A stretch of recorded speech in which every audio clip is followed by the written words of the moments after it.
Welcome to today's lesson. Today we are going to talk about computer hardware. My name is Edwin Juice.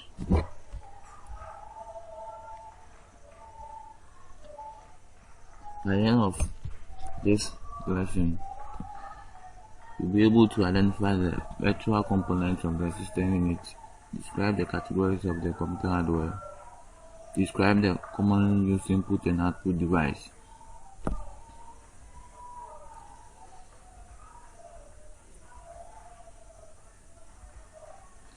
First of all, let's start with just to brief our mind, explain what a computer hardware is. Computer hardware are the physical components of a computer that can be seen and touched.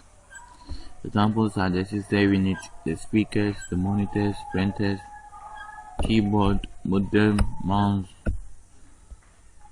all the devices that we see around the computer are all referred to as physical components of the computers that can be seen and touched.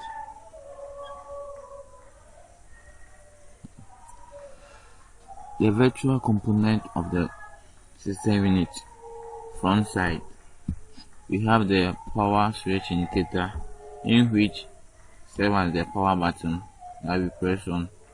We have the pen drive slot, in which you slot your pen drive in order if you want to download something or copy something for someone. We also have the CD-ROM drive if you want to copy something onto CD or burn the CD. So here are the images of those components of the system unit for the front side.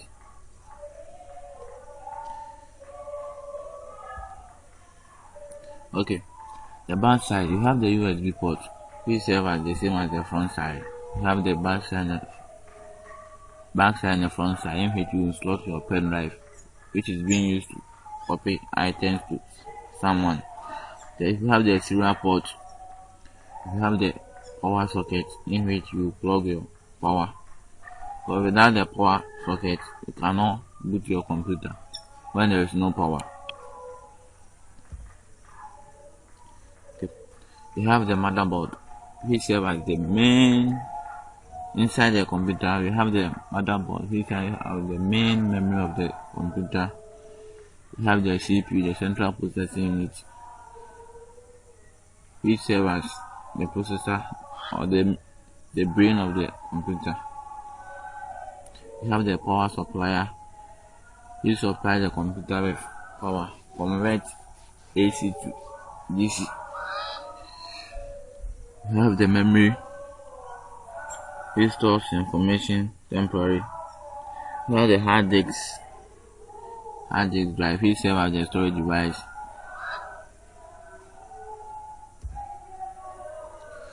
Categories of the computer hardware. You have the input, the processing device, the output device, the storage device, communication device.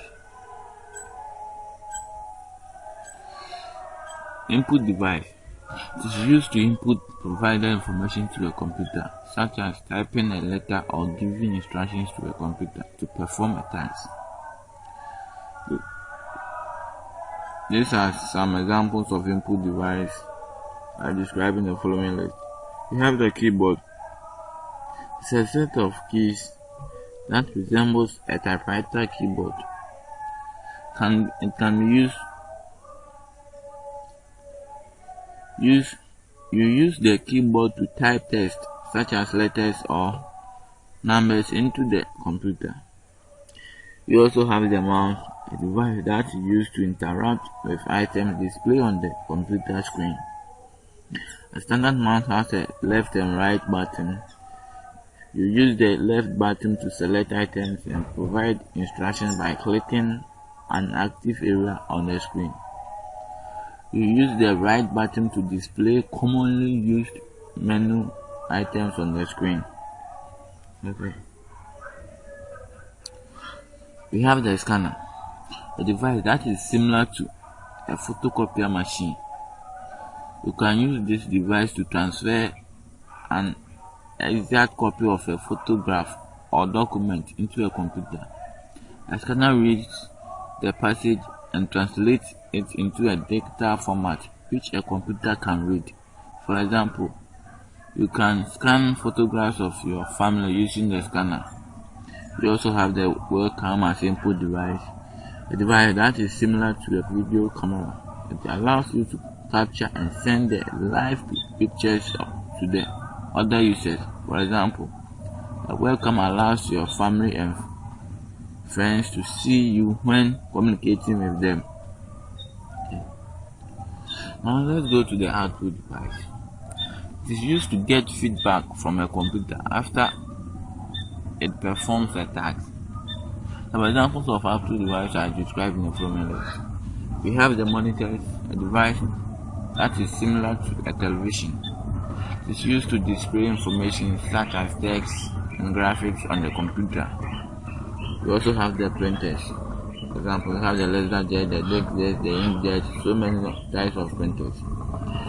A device that you use to transfer text and image from the computer to a paper or to another medium, such as a transparent film.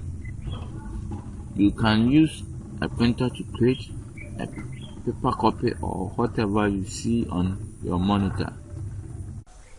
Okay, now let's talk about the main processing device, the processor, which is the CPU.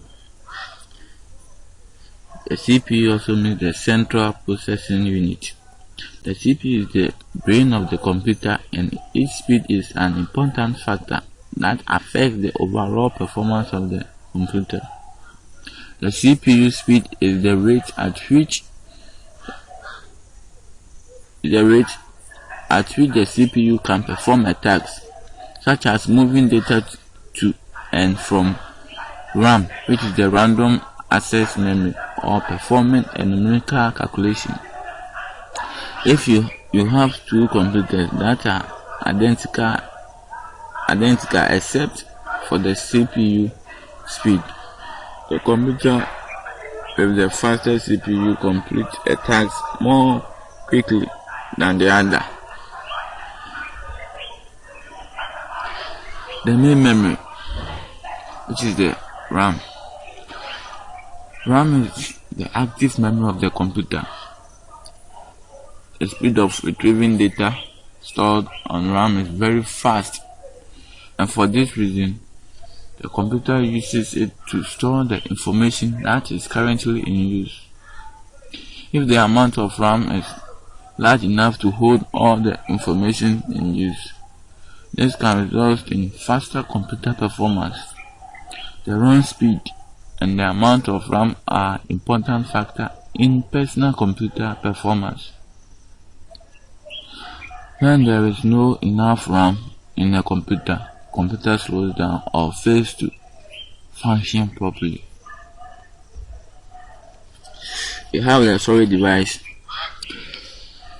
This is part within the computer system that provides mass storage units for data and information.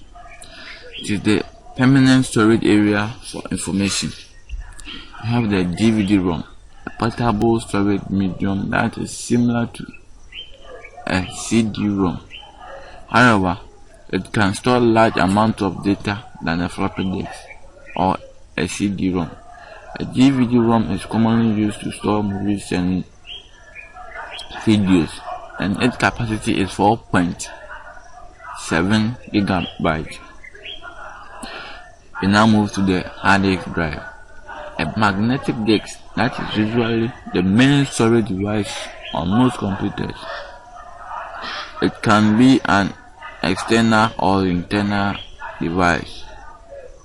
It has a large capacity. Some have 20 gig, 40 gig, you have 250 gig, 650, 750, 1 terabyte, minimum. We also have the pen drive. This is a magnetic disk which looks like a pen used for storing device. The images there will show you some of the pen drives we have. Okay. Now we all know the virtual components of the system unit, the categories of the computer hardware. the input and output device examples, the main processing device, the storage device. So now we are all going to do this assignment one on one. So quickly copy this assignment into your exercise book and then start working on it.